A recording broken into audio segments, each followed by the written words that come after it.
I consider myself lucky with anxiety because I had a couple months where I had an impending sense of doom after I went into the hospital for an anxiety attack. Like classic, I think I'm dying. Yep.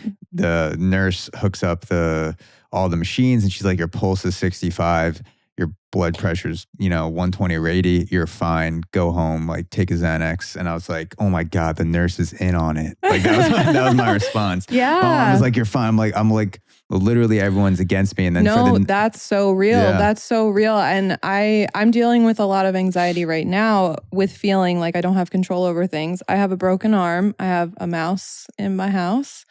And I also don't have a job.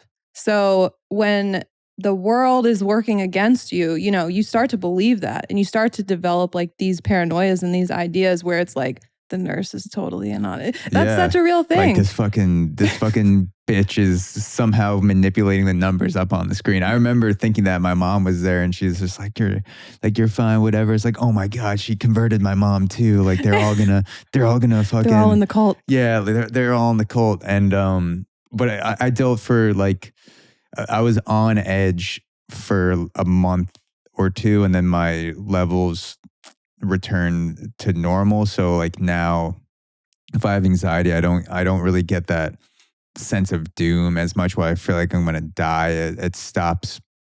I can usually diffuse it before it gets to that point. Mm-hmm. But if you have the anxiety and it's also connected to a physical ailment where you know that you're dealing with something physical, but then you also have the anxiety about it. And then I'm sure the anxiety feeds into the physical ailment, and then the ailment feeds into the anxiety, and it becomes like this huge fucking clusterfuck